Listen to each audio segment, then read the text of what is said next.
नमस्कार, मैं महेश शर्मा एक बार फिर लेकर आया हूं जनता की आवाज़। और जनता की आवाज़ में इस बार का मुद्दा है शिक्षा। शिक्षा का स्तर, जहां संसाधन में बढ़ोतरी होती जा रही है राजस्थान में, लेकिन एक सर्वे में ये निकलकर सामने आया कि शिक्षा का स्तर प्राथमिक स्तर पर शायद गिर रहा है। और इसी पर चर्चा करने के लिए हमारे साथ बहुत सारे गणमान्य व्यक्ति यहाँ पर हैं। मैं शुरुआत महेंद्र जी आपसे करना चाहूँगा कि सर्वे में क्या निकल के आया, किस स्तर का ये सर्वे था और किस तरह से निकल के आया? एक्चुअली ये सर्वे हमारा 6 से 14 साल के बच्चों का सर्वे था। ठीक, इस सर्वे में हमने बच्चों से कक्षा 2 का टेक्स्ट पढ़वाया था। और ये सर्वे पूरा कम्युनिटी में किया गया था, कम्युनिटी बेस्ड सर्वे था।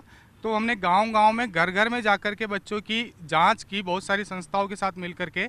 तो उसमें ये निकल के आया कि हमारे 6 से 14 साल के बहुत सारे बच्चे, कक्षा 3 के तो ऐसे बच्चे हैं जो कि लगभग मतलब मैक्सिमम बच्चे हैं जो कि वो कक्षा 2 का टेक्स्ट नहीं पढ़ पा रहे, और कक्षा 3 में वो आ चुके हैं। और क्या इसमें हाईलाइट्स थी आपके सर्वे की, इसमें जिनसे लगता है आपने जो सर्वे किया उसमें आपको लगा कि शिक्षा का स्तर गिर रहा है? हाँ, अगर ओवरऑल हम बात करें तो शिक्षा का स्तर गिर रहा है, लेकिन अगर हम बात करते हैं कि प्राइवेट वर्सेज गवर्नमेंट की, तो इस बार गवर्नमेंट का शिक्षा का स्तर थोड़ा प्राइवेट के मुकाबले अच्छा रहा है। प्राइवेट में ज़्यादा बच्चे ऐसे थे जो नहीं पढ़ पा रहे थे। पंकज जी, ये तो एक खुशी की बात है कि क्योंकि पिछली सरकार आपकी सरकार थी, और जैसा इनके सर्वे में आया कि सरकारी स्कूलों की जो स्तर है वो थोड़ा सा बढ़ा है, लेकिन उसमें क्योंकि आपके जो तत्कालीन शिक्षा मंत्री थे देवरानी साहब, वो भी इस तरह का दावा किया करते थे कि एनरोलमेंट बढ़ा है, स्कूलों की संख्या उन्होंने खोले हैं। हालांकि कुछ स्कूलों को बंद करने पर विवाद भी है। तो क्या मानते हैं ये शिक्षा का स्तर आखिर गिरा क्यों? एनरोलमेंट बढ़े हैं, स्तर क्यों गिरा होगा? शिक्षा का जो एनरोलमेंट है वो बड़ा है, इस बात को दावा नहीं कहना चाहिए, ये कटु सत्य है और हमारे सरकारी रिकॉर्ड के अंदर है। जब हमने 2013 में हमने सरकार संभाली, तब राजकीय विद्यालयों में 12 लाख बच्चे पढ़ा करते थे, और जब अभी ये 2018 के अंदर वो 26 लाख विद्यार्थी थे। तो लगभग 2.25 गुना सरकारी विद्यालयों के अंदर छात्रों के एनरोलमेंट बढ़ा। ना केवल एनरोलमेंट बढ़ा, बोर्ड का जो परिणाम है वो राजकीय विद्यालयों का परिणाम प्रतिशत हुआ 90% तक, जहां प्राइवेट विद्यालयों का 80% था। किसी ज़माने में राजकीय विद्यालयों का परिणाम 50% तक हुआ करता था। पिछले 5 साल के अथक प्रयास में जो हमने शिक्षा में आमूलचूल परिवर्तन किया, और जो हमारे राजकीय विद्यालयों के टीचर्स ने और ये शिक्षा विभाग के स्टाफ ने जो मेहनत की, उसका ये परिणाम आया कि बोर्ड में राजकीय विद्यालयों का 90% तक परिणाम जाने लगा। और ये सब एकदम से नहीं हो गया, ये हमारा एक कहना चाहिए एक विज़न था, एक प्लानिंग थी, और उसी का परिणाम है कि आज अगर देखा जाए तो पूरे राजस्थान के सभी ग्राम पंचायतों के अंदर सीनियर सेकेंडरी विद्यालय खोलने का श्रेय भी हमारी पिछली जो 5 साल में सरकार थी वो उसी को जाता है। और ना केवल सीनियर सेकेंडरी, मैं आपको बताना चाहूँगा, ये बड़ा एक जोरदार तथ्य है कि पूरे राजस्थान में मिडिल स्कूल पंचायत स्तर तक पहुंचाने का काम किया माननीय भैरव सिंह जी की सरकार में। पूरे राजस्थान में पंचायत स्तर तक सेकेंडरी स्कूल पहुंचाने का काम किया हमारी 2003 से 8 में माननीय वसुंधरा जी की सरकार में। और पूरे राजस्थान में हर पंचायत स्तर पर सीनियर सेकेंडरी पहुंचाने का काम किया तो 2013 से 18 की हमारे माननीय बहुत सारे प्रयास आपकी सरकार ने किए, इसके बावजूद भी गुणवत्ता, जैसा सर्वे कह रहा है कि गुणवत्ता में नहीं है। स्वर्णिम जी, कारण क्या मानते हैं कि गुणवत्ता में बढ़ोतरी नहीं हुई? जो सर्वे बता रहा है कि गुणवत्ता में नहीं बढ़ोतरी हुई, नामांकन बढ़े हैं, अच्छा प्रयास रहा है, रेटिंग में भी राजस्थान स्कूलों की रेटिंग में भी काफ़ी ऊपर था, इसके बावजूद गुणवत्ता में आखिर तीसरी क्लास के बच्चे अगर टेबल नहीं कर पढ़ पा रहे, या सब्ट्रैक्शन नहीं कर पा रहे, जोड़ के गुणा भाग नहीं कर पा रहे, चौथी क्लास के बच्चे नहीं कर पा रहे, तो फिर बड़ी स्थिति खराब मानी जा सकती है। देखिए, सबसे बड़ी बात यह है कि अगर आप देखेंगे तो प्राथमिक स्तर के जो विद्यालय हैं, जो कि एक फाउंडेशन और स्टेपिंग स्टोन होता है स्टूडेंट्स के लिए, उसमें सबसे बड़ी जो कमी आई थी पिछले 5 वर्ष में, क्योंकि आप ये देखेंगे लगभग 20 से 25 हज़ार विद्यालय बंद किए गए एकीकरण समानीकरण के नाम पर। और सबसे बड़ी बात ये थी कि इन स्कूलों में बच्चे तो पढ़ने आ रहे थे, लेकिन उनको पढ़ाने वाले शिक्षक नहीं थे। रिकॉर्ड था कि इतनी कभी भी खाली वैकेंसी कभी नहीं रही किसी भी सरकार के कार्यकाल में। और आप देखें 20,000 जब विद्यालय आपने बंद किए, तो आपने कहीं ना कहीं जो है उनका आंकड़े पेश करके चर्चा को गलत दिशा में ले जाना चाहते हैं, राजनीतिक रंग देना चाहते हैं।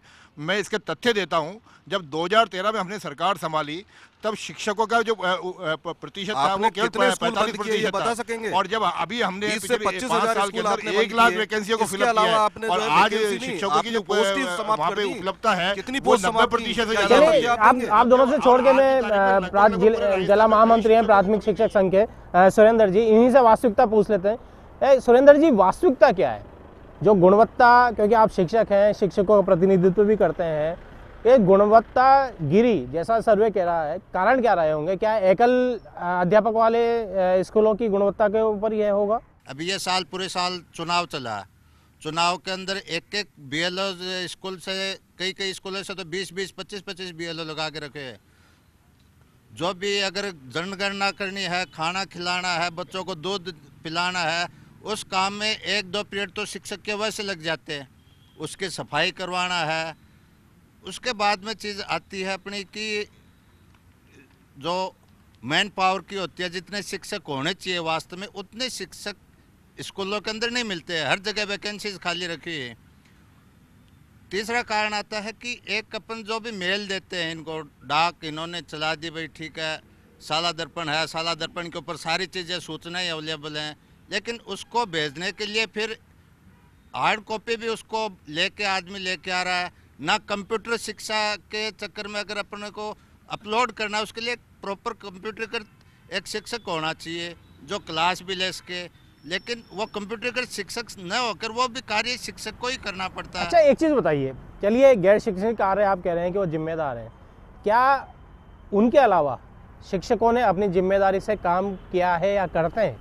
शिक्षक अपनी जिम्मेदारी से इतना करते हैं, मैं उनको तरफ से मैं धन्यवाद भी करता हूं कि उन्होंने इतने गैर शैक्षणिक करने के बाद में अपने दायित्व को समझते हुए वो उस ईमानदारी से कार्य करते हैं, बाकी कोई और नहीं कर सकता। इस चीज़ का मैं विश्वास देता हूँ। सरकारों ने, चाहे आपकी सरकार हो या उससे पहले कांग्रेस की सरकार हो और उससे पहले भाजपा की सरकार हो, आखिर ऐसा रेशो क्यों बनाया कि एक जहाँ प्राइमरी स्कूल है वहाँ पर एक शिक्षक सब सब्जेक्ट को पढ़ा पाए? जब बच्चे बड़े हो जाते हैं, अगर गांव बड़ा है, बच्चे ज़्यादा हो जाते हैं, तो कैसे संभाल पाएगा? हम घर में अगर 4 बच्चे हो तो संभाल नहीं पाते, तो एक शिक्षक किस तरह से 40 बच्चों को संभाल पाएगा? आपको नहीं लगता ये रेशो कुछ गड़बड़ था? वसुंधरा जी ने जैसे ही राजस्थान के मुख्यमंत्री के नाते यह शपथ ली, शिक्षा के क्षेत्र में जो विद्यालय जहाँ पर केवल एक शिक्षक के भरोसे पूरे विद्यालय हुआ करता था, ऐसे विद्यालयों को चयनित करवाया और उनकी जगह सीनियर सेकेंडरी स्कूल 2-3 विद्यालयों को मिलाकर एक जगह किया। उसका सबसे बड़ा फायदा उन विद्यार्थियों को मिला कि आसपास के दोनों-तीनों गांवों के विद्यार्थी उस विद्यालय में आए और उनको समय पर शिक्षक मिले, समय पर उनकी शिक्षा का प्रभाव पड़े, केवल एक शिक्षक के भरोसे विद्यालय नहीं रहे। ये काम हमारी सरकार ने किया। मोहनलाल जी, मैं आपसे जानना चाहूँगा, आपको क्या लगता है, क्योंकि आप समाज में मिलते हैं, स्कूलों में भी जाते हैं, जो शिक्षा का स्तर गिरा जैसा सर्वे कह रहा है, प्रथम संस्था का जो सर्वे कह रहा है, कारण क्या मानते हैं आप? एक्चुअल कारण क्या मानते हैं? शिक्षा के सुधार में ईमानदारी होना बहुत आवश्यक है। नीतियाँ बने, ईमानदारी के साथ बने, और शिक्षा के अंदर ये आमूलचूल परिवर्तन करें कि शिक्षा का स्तर दिन प्रतिदिन बढ़ता जाए। इसके लिए सामाजिक संगठनों का भी साथ लिया जा सकता है, क्योंकि राजनीतिकरण के साथ शिक्षा का स्तर गिरता, मेरा मानना ऐसा है। लेकिन सामाजिक कार्यकर्ताओं का अगर शिक्षा के कार्य के अंदर आप काम मिलोगे तो उनके सुझाव बहुत उपयोगी होंगे शिक्षा जगत के लिए, और उससे छात्रों का भविष्य बनेगा।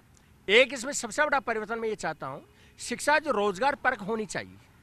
शिक्षा बच्चा पढ़ जाता है, आगे जाके रोजगार उसको मिलता नहीं है, तो शिक्षा का जो स्तर है रोजगार परक होना परम आवश्यक है। स्वर्णिम जी, किसको जिम्मेदार मानते हैं आप? जो स्तर गिरा है, या प्रयास नहीं हुए, या बार बार इस तरह की चेकिंग होनी चाहिए? चेकिंग वाली बात तो तब आती है जब हम ये माने कि अगर हमारे शिक्षक काम नहीं कर रहे।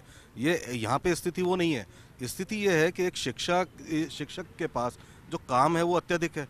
निश्चित रूप से बात है, आपने कहा भी, हमारे साथी बता रहे थे कि जो स्कूल थे जो एकल शिक्षक के भरोसे चल रहे थे, आपने उनको बंद करके जो है उनका एकीकरण करें, बंद करना ये नहीं मान रहे, लेकिन 20,000 आपने स्कूल बंद किए। उसके बाद आप गुणवत्ता अगर बढ़ाना चाहते हैं तो क्या आपने इस तरह से जो शिक्षकों के पद थे, जो खाली पद थे, उनको भरने के लिए क्या कार्य किया पिछली सरकार ने? और यहाँ तो सबसे बड़ी विडंबना की बात यह है कि जो शिक्षा के क्षेत्र में सुधार करने की बजाय केवल अपने राजनीतिक एजेंडा के लिए पाठ्यक्रमों को देखना, पाठ्यक्रमों में बदलाव करना। बड़े शिक्षा मंत्री महोदय जो थे पिछले, उन्होंने बड़े अजीब अजीब से बयान भी दिए थे ग्रेविटी को लेकर के कि खोज न्यूटन ने नहीं की थी। पाठ्यक्रम बदलने का तो खैर आपके शिक्षा मंत्री ने दिया है। अमित भाई, एक चीज़ बताइए, क्या आपको लगता है कि शिक्षा का स्तर गिरा है सरकारी स्कूलों में? क्योंकि बात सरकारी स्कूलों की थी, तो क्या इसका कारण प्राइवेटाइजेशन भी है? सरकार चाहती है कि स्कूलों शिक्षा का प्राइवेटाइजेशन हो जाए, सरकारी पे उतना ध्यान नहीं है, ये भी एक कारण है? शिक्षा एक ऐसा क्षेत्र है, अगर शिक्षा में विकास होता है तो सभी क्षेत्रों में विकास होता है। मैं कांग्रेस या बीजेपी की लैग पुलिंग बिल्कुल नहीं करना चाहूँगा। उन्होंने अब तक जो भी काम किए वो सामने हैं। मैं ये बताना चाहूँगा कि आज आप दिल्ली के किसी भी सरकारी स्कूल के अंदर जाकर जब उनका इंफ्रास्ट्रक्चर देखेंगे तो आपको एक बात का एहसास होगा कि वहाँ पर अपने बच्चे का एडमिशन कराने में सभी तबके के लोग हैं। और मैं इस बात को बड़े चैलेंज के साथ यहाँ जितने हमारे बीजेपी और कांग्रेस के जो प्रवक्ता बैठे हुए हैं, चाहे मैं खुद भी हूँ और हमारे जो एंकर हैं, आपको भी मैं इसमें सम्मिलित करना चाहूँगा, हम में से 90% लोग ऐसे हैं जो कि राजस्थान में किसी भी सरकारी स्कूल में अपने बच्चे को नहीं पढ़ाना चाहते। हमारे जो बीजेपी के प्रवक्ता महोदय यहाँ बैठे हैं, कांग्रेस के प्रवक्ता महोदय बैठे हैं, इनके भी बच्चे होंगे। ये अपनी पार्टी की कितनी ही प्रशंसा कर लें, लेकिन वास्तविकता यह है कि इस देश के आज़ाद होने के 70 साल बाद भी हमारी जो शैक्षणिक व्यवस्था है, जो हमारा शिक्षा का स्तर है, वो इतना नीचे है कि जो हम अपनी पार्टी के कशीदे करते हैं, हम लोग ही अपने बच्चों को नहीं पढ़ाना चाहते। जैसा आपने कहा नहीं पढ़ाना चाहते, तो प्रश्न आता है कि क्यों नहीं पढ़ाना चाहते? ओपन देखो, सबसे बड़ी बात तो मैं ये कहना चाहूंगा कि जो राजनेता है कभी कहता है कि महाराणा प्रताप महान है, अकबर महान है। आप महान शिक्षा नीति की बताओ ना कि हमारी शिक्षा नीति महान है, उसको महान बनाने का काम करो ना, क्योंकि हमें पता है महाराणा प्रताप महान है। क्यों फालतू राजनीति करते हैं? लेकिन कम से कम आप शिक्षा नीति पर ध्यान देना चाहिए। आपने देखा होगा 2012 से लेकर आज भी जितनी शिक्षक भर्ती आई है वो कोट मटकी है। और जो वातावरण नहीं उपेन, क्या आप ये कहना चाहते हो कि शिक्षकों की कमी के कारण शिक्षण का स्तर गिरा है? नहीं, वातावरण भी सही नहीं है ना। आज ये बेरोजगार होता है, वो चयन तो हो जाता है, वो 5 साल तक लाठी चार्ज का सामना करना पड़ता है, संघर्ष करता है। अब उसके बुलाकर उसको वातावरण के अनुसार उनका उपयोग लीजिए ना, उनकी समस्या सुनिए। यदि उनका मानसिक स्थिति सही होगी, यदि आर्थिक स्थिति सही होगी, तो उस व्यक्ति को प्रोत्साहन मिलेगा, तो कहीं ना कहीं वो शिक्षा नीति को मजबूत बनाएगा। वो पूरा साल तो संघर्ष में निकाल देते हैं। आप शिक्षकों को ले दीजिए, एनपीएस को लेकर, कभी वेतन वृद्धि को लेकर सड़कों पर आते हैं, तो कहीं ना कहीं कोई भी सरकार हो, बैठकर उनसे बात करनी चाहिए, उस समस्या का निस्तारण करना चाहिए, उनको प्रोत्साहन देना चाहिए कि आपने अच्छा काम किया। तो कहीं ना कहीं शिक्षा नीति मजबूत होगी और शिक्षा नीति महान होगी, न कि राजनीतिक वातावरण। निश्चित रूप से शिक्षक वातावरण, शैक्षिक वातावरण तैयार करना होगा। शिक्षा नीति पर इस प्रकार के प्रयास करने होंगे कि बच्चों का शैक्षणिक स्तर अच्छा हो, बढ़े, कि वो अपनी मातृभाषा तक नहीं पढ़ पाए, तो इस तरह के प्रयास हों कि अपनी मातृभाषा को तो पढ़ सके।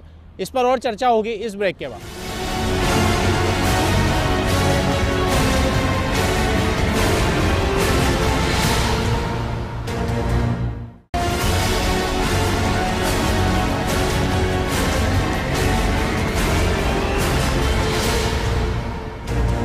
ब्रेक के बाद फिर से आपका स्वागत है। हम चर्चा कर रहे थे राजस्थान में प्राथमिक विद्यालयों में शिक्षा के गिरते हुए स्तर की। प्रथम संस्था की एक जो रिपोर्ट आई उसके अनुसार कई बच्चे, मैं नहीं कहता कि सभी बच्चे, कई बच्चे अपनी मातृभाषा को भी नहीं पढ़ पाते, मतलब हिंदी को नहीं पढ़ पाते। कारण क्या मानते? पीछे रामस्वरूप जी, आप क्योंकि शिक्षक हैं, मातृभाषा हम बचपन से बोलते हैं, पैदा होने के साल 1.5 साल बाद हम मातृभाषा बोलने लग जाते हैं, फिर हिंदी के नहीं पढ़ने का कारण क्या? चलो मैथमेटिक्स ना आए, साइंस नहीं आती, लेकिन हिंदी नहीं पढ़ पाए, ये तो शिक्षकों की कमजोरी मानी जाएगी ना इसमें? तो सर, हिंदी में तो बच्चे कम ही कमज़ोर मिलते हैं। अगर कोई विशेष स्कूलों में हो तो हो सकता है उनके टीचर से अदर एक्टिविटी करवाई जा रही हो, जैसे सर ने बताया बीएलओज, या एक SIQ वाला प्रोग्राम भी चल रहा है। और मैथ्स में क्यों होते हैं? मैथ्स में भी जोड़ गुणा भाग तो पहली कक्षा से ही आ जाता है। गणित की अगर हम बात करें तो गणित में तो लगभग 82.7% बच्चे नहीं कर पा रहे घटाओ। और हिंदी में? हिंदी में कक्षा 3 के 80% बच्चे कक्षा 2 का टेक्स्ट भी नहीं पढ़ पा रहे हैं। कक्षा 3 का बच्चा कक्षा 2 का पाठ नहीं पढ़ पा रहा, फिर हमारा शिक्षा का स्तर क्या होगा? मैं पीछे जानना चाहूँगा रहमान साहब आपसे। बहुत बहुत शुक्रिया, आपने मौका दिया। बहुत अच्छा विषय है, क्योंकि शिक्षा से ही राष्ट्र का निर्माण होता है। हमारी जो शिक्षा पद्धति है, जब हम जो है हायर सेकेंडरी से या उससे ऊपर जाते हैं, तो वो ऐसी शिक्षा पद्धति है जहाँ ऑब्जेक्टिव टाइप क्वेश्चन होते हैं। उन ऑब्जेक्टिव टाइप क्वेश्चन से पढ़ करके आप किसी संपूर्ण विषय की जानकारी प्राप्त नहीं कर सकते। इसलिए सबसे पहले ये है कि आपको जो है कम्प्रीहेंसिव स्टडी का जो है, मैं बताऊं आपको 1970 में मैंने बीकॉम किया, उस वक्त एक बीकॉम के अंदर सब्जेक्ट होता था इकोनॉमिक ऐसे, और वो अंग्रेजी के अंदर होता था 50 नंबर का। आज बच्चा टिक करा रहे हो, वो बच्चा टिक करके जो है 80% 90% नंबर आता है। हम तो ये अपने आप को सोचते हैं कि हम तो बिल्कुल गधे थे, हम तो कभी लाए नहीं 80 या 90%। लेकिन जब मैं ऑफिस में आया, मेरे पास जो असिस्टेंट हुआ करता था वो MSc फर्स्ट क्लास, जब वो अंग्रेजी या हिंदी में अपनी ज्वाइनिंग रिपोर्ट नहीं लिख पाया था। तो प्रश्न, आप ये बच्चों को तो देख रहे हो कि उनकी एजुकेशन क्या ये बुनियाद कमज़ोर है, वो ये नहीं देख रहे कि जो शिक्षक बनकर के आया है उसको किस वातावरण में शिक्षा मिली है। छात्राओं का जो नामांकन गिरा है या छात्राएं नहीं जाती, जबकि सरकार की बहुत सारी योजनाएं सभी सरकारों ने चलाई है कि उनको स्कूटी देना या उनको साइकिल देना, फ्री शिक्षा, हमारे राजस्थान में तो फ्री शिक्षा भी है। कारण क्या है इसके पीछे कि इतनी 7.40 जो 11 से 14 साल के 7.40% छात्राएँ स्कूल में नामांकन ही नहीं है उनका, लड़कियों का? एक तो बड़ी वजह ये हो सकती है कि जितने स्कूल बंद किए हैं, अब उन बच्चियों को बहुत दूर जा कर के शिक्षा लेनी पड़ेगी। अब नेचुरल है, आज के माहौल को देखते हुए बच्ची जो है अकेली 5 किलोमीटर, 7 किलोमीटर, 8 किलोमीटर अगर उसे जाना पड़ता है, तो घर वालों को सोचना पड़ता है कि आए दिन टीवी में हम रोज़ देखते हैं घटनाएं उनके साथ होती है। तो बहुत से लोग तो इसीलिए दूरी की वजह से अपनी बच्चियों को रोक रहे हैं। हाँ स्वर्णी भाई, क्या भी आप भी ऐसा मानते हैं? जब एक तरफ तो हमारी नीति थी कि घर घर शिक्षा पहुंचे, जो शिक्षा है वो बच्चों के पास पहुंचे जहां बच्चे हैं, और एक है कि आपने वहां से स्कूल बंद करे और आपने बच्चों को दूर जाने पर मजबूर किया। और कन्या विद्यालय आप देखेंगे जो सिर्फ गर्ल्स स्कूल थे, वो उनकी 2500 स्कूल बंद होना एक बहुत बड़ी बात है, ये छोटी बात नहीं है। उसमें बहुत सारी ऐसी चीज़ें होती हैं कि बच्चियां जो हैं बिना सपोर्ट सिस्टम के जो है दूर जाकर के पढ़ना और उस स्कूल तक जाना, स्कूल में रहना, ये उनके लिए कई बार संभव नहीं हो पाता। तो इसलिए ड्रॉप आउट रेट तो निश्चित रूप से बढ़ी है। और व्यवस्था जो है, सिर्फ हमें जो करनी थी वो करनी ये थी कि स्कूल बंद ना करने की बजाय वहाँ पे हम शिक्षा देने वाले शिक्षकों की नियुक्ति अधिक से अधिक करते अगर, तो वो ज़्यादा बेहतर होता। आपने हतोत्साहित किया बच्चों को, कन्याओं को खास करके, क्योंकि कन्या विद्यालय जी बड़ा बात कही है कि हतोत्साहित किया गया कन्याओं को। देखिए, मैं मौलाना साहब को, हमारे कांग्रेस के प्रवक्ता जी को ध्यान दिलाना चाहूँगा, शायद इनको राजस्थान का परिप्रेक्ष्य ध्यान में ही नहीं है। आज राजस्थान के निश्चित तौर पर प्रत्येक ग्राम पंचायत में विद्यालय, आप केवल ये कहकर कमी पूर्ति नहीं कर सकते कि साहब विद्यालय नहीं, कहीं ना कहीं निश्चित तौर पर जागरूकता का अभाव कह सकते हैं इसको। ग्रामीण क्षेत्रों में जागरूकता का अभाव है। सरकार कोई भी हो, सरकार को जागरूकता का अभाव दूर करना चाहिए और अधिक से अधिक हमारी सरकार ने ज़्यादा से ज़्यादा बच्चों का रजिस्ट्रेशन विद्यालयों में करवाया। जो भी देखिए रजिस्ट्रेशन तो हुआ था, लेकिन ये बात कर रहे हैं ड्रॉप आउट क्यों हुए? ड्रॉप आउट की मैं बात कर रहा हूँ। रजिस्ट्रेशन तो हुआ था, जागरूकता है, पढ़ने गए बच्चे, लेकिन जब स्कूल ही नहीं मिले तो अच्छा, एक बार मैं महेंद्र जी से वापस पूछूंगा, स्वर्णी भाई महेंद्र जी से। महेंद्र जी, क्या कोई ऐसा रीजन है, ऐसे डिवीजन है, ऐसे कोई जिले हैं जहां पर ड्रॉप आउट ज़्यादा पाए गए हों? इतना अभी हमने डेटा निकाला नहीं है, तो उसका ठीक है। ऐसा कुछ जिले तो हैं जहां प्रतिबंधित, हम कहते हैं उनको कि काले पानी की सजा दे दी जाती है, अगर वहां शिक्षक जाता है तो जाना पसंद नहीं करता। ऐसी जगह पर सरकारों ने क्या प्रयास किए? सबसे हमारी सरकार ने पिछले 5 साल के कार्यकाल में शिक्षा को प्रोत्साहन के लिए अनेकों काम किए, जो हमने पहले भी बताया। निश्चित तौर पर अब जो भी सरकार आई है उसको भी इस विषय पर जागरूकता अभियान चलाकर जो लोग नहीं रजिस्ट्रेशन करा पा रहे हैं उनको करवाना चाहिए। दूसरी बात जो अभी उन्होंने कही कि शिक्षा से राष्ट्र का निर्माण होता है, बहुत अच्छा शब्द है, मुझे भी बहुत अच्छा लगा। लेकिन बड़ा दुर्भाग्य है, जिस शिक्षा समिति जिला परिषद की ले लें हम, जो आने वाले समय में अध्यापकों का चयन करेगी। अभी कांग्रेस सरकार ने एक प्रावधान किया है कि पंचायत चुनाव हो चाहे नगर पालिका चुनाव हो, शिक्षा की बाध्यता को हटा दिया। निश्चित तौर पर इसका दुष्परिणाम सामने आएगा, क्योंकि जिस समिति का शिक्षा चेयरमैन होगा, जो पार्षद होगा जिस शिक्षा समिति का चेयरमैन होगा, और वो शिक्षकों की नियुक्ति करेगा, वो अनपढ़ होगा। निश्चित तौर पर सरकार को ऐसे कार्य नहीं करने चाहिए जिससे शिक्षा अमित भाई, आप कुछ और कहना चाह नीचे रहे जाने की ओर अग्रसर होगी। मैं चूंकि खुद एक शिक्षक भी हूँ, इसलिए मैं ये सुझाव देना चाहूँगा कि जिस तरह से सभी राजनीतिक पार्टियाँ, मैं इसका आप सब लोगों को पता होगा कि लगभग हर सरकारी स्कूल जो है वो एक मतदान केंद्र भी होता है। हर जो मतदान केंद्र होता है वो सरकारी स्कूल होता है, लगभग 50-60%। तो जिस तरह से सभी पॉलिटिकल पार्टीज ये बोलती हैं कि हमारा बूथ बहुत मजबूत होना चाहिए, हमारा मतदान केंद्र बहुत मजबूत होना चाहिए, वहाँ पर इतने कार्यकर्ताओं की फौज होनी चाहिए, हर पॉलिटिकल पार्टी इसके लिए मेहनत करती है और करते हैं जीतने के लिए। अगर उसी तरह से हर पॉलिटिकल पार्टी, चाहे कांग्रेस हो, बीजेपी हो, आम आदमी पार्टी, कोई भी, अगर ये निश्चय कर ले कि जो हमारा सरकारी स्कूल जो है, मतदान केंद्र जो है, उसका जो इंफ्रास्ट्रक्चर है, वहाँ पर बच्चों के बैठने के लिए टेबल कुर्सियाँ नहीं है, मैं जयपुर की बात कर रहा हूँ, रूरल की तो बात छोड़ें, अगर उसके लिए निश्चय कर ले कि हमारी जो पॉलिटिकल टीम, हमारे कार्यकर्ता हैं, उसकी गुणवत्ता का पूरा ध्यान देंगे, उसके इंफ्रास्ट्रक्चर को सुधारने के लिए पूरा ध्यान देंगे, तो निश्चित तौर पर बहुत ही कम समय में पूरे देश की जो शिक्षा व्यवस्था है उसका जो इंफ्रास्ट्रक्चर है बहुत ही ज़्यादा अच्छा मजबूत बन जाएगा। इंफ्रास्ट्रक्चर तो मजबूत होगा, लेकिन अगर शिक्षक ना जाएंगे तो क्या होगा? क्योंकि शिक्षकों की उपस्थिति घटी है। उपेंद्र, मैं आपको बताना चाहूँगा, शिक्षा का जो नीतियों का निर्धारण सरकार और अधिकारी करते हैं, तो हर अधिकारी और नेताओं के बेटों को सरकारी स्कूल में पढ़ाना चाहिए। जैसे पता चलेगा कि मेरा बेटा कमज़ोर है, तो जैसे आज प्राइवेट एजेंसी को सर्वे करने की आवश्यकता पड़ी, सरकार हर साल एजेंसी वहाँ के माध्यम से सर्वे करवाएगी और उसका निवारण भी करेगी। तो हर अधिकारी और सरकार के नेताओं के बच्चों को सरकारी स्कूलों में पढ़ाना अनिवार्य करना चाहिए। आर के साहब, क्या सही है, ऐसा होना चाहिए? ये भी एक सुधार का तरीका है कि ताकि उन्हें मालूम पड़े।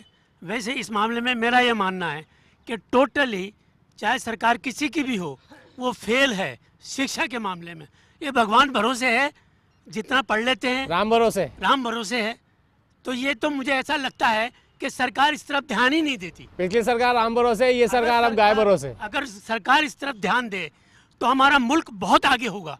पवन, क्या आप भी ऐसा सोचते हैं कि जो छात्राएं स्कूल नहीं जा रही उनके माता पिताओं की सोच के कारण है? बहुत सी जगह रूरल एरिया की बताता हूँ कि लड़का जाता है इंग्लिश मीडियम में और लड़की जाती है सरकारी स्कूल में, तो उनके पिताजी या माता पिता से जो करते हैं वही हो पाता है। और लड़कियों की बात है, आज की जो मतलब पिछले 5 साल में बहुत अच्छी शिक्षा मिली है और लड़कियों का स्तर बढ़ा है, उसमें कोई शक नहीं। अच्छा, मैं वापस आपके पास आऊँगा सुरेंद्र जी कि अभी जो सर्वे आया उसमें शिक्षकों की उपस्थिति स्कूलों में कम हुई है, बच्चों की बढ़ी है। मतलब बच्चे तो स्कूल आ रहे हैं लेकिन शिक्षक नहीं पहुँच रहे। तो क्योंकि आप शिक्षकों के नेतृत्व करते हैं, महामंत्री हैं संघ के, प्राथमिक और शिक्षक संघ के, तो ऐसा क्यों है? शिक्षक क्यों नहीं पहुँचते? सर, शिक्षक पहुँच रहे हैं, अपना टाइम से स्कूल जाते हैं, उसके बाद में घंटे बजा के अंदर जाते हैं, घंटे बजा के बाहर आते हैं। तो एक तो मैं इस बात से सहमत नहीं हूँ कि शिक्षक नहीं पहुँचते हैं। दूसरी बात कि इधर ये जो आपने कहा कि ये जो आप कह रहे हो कि आप इससे सहमत नहीं है। 2016 में उपस्थिति शिक्षकों की 85.9% थी, जो अब घटकर 83.7% रह गई। ये तो सर बताया ना आपको कि इनको, जबकि शिक्षकों की संख्या तो बड़ी है, उनको गैर शैक्षणिक कार्यों में इतना दे दिया जाता है कि उसके बाद में उसको डीएल दे दी जाती है कि भाई ये है। तो ये गैर शैक्षणिक कार्य बढ़ने से उपस्थिति घटी है, न कि आप इसको दूसरी दिशा दिखाओ। सिलेबस में थोड़ा अगर चेंज करना है, बदलाव करना तो उसको करें, उसको सरल बनाना तो करें उसको सरल, लेकिन उसको उसके लेवल के अकॉर्डिंग आगे बढ़ाएं हम। अभी टीचरों में भी होता है कि सीसी बनाया गया है कि बच्चों को लेवल के अकॉर्डिंग कहीं ना कहीं पढ़ाया जाए, लेकिन वो चीज़ें शायद फील्ड में देखने को कमी मिलती है। ये कहा जाता है कि शिक्षक के जो गुण होते हैं वो उसके अंदर होते हैं, किसी प्रकार की ट्रेनिंग उसमें शिक्षक नहीं या शिक्षक का गुण पैदा नहीं कर सकती। क्या आपको लगता है कि मेडिकल, इंजीनियरिंग या शिक्षक इन जैसे क्षेत्रों से आरक्षण नहीं हो तो ज़्यादा अच्छा हो पाएगा? मैं इसको आरक्षण नहीं कहूँगा, और संविधान में भी ऐसा माना गया कि आरक्षण नहीं है, ये प्रतिनिधित्व है, किसी भी वंचित वर्ग का प्रतिनिधित्व है।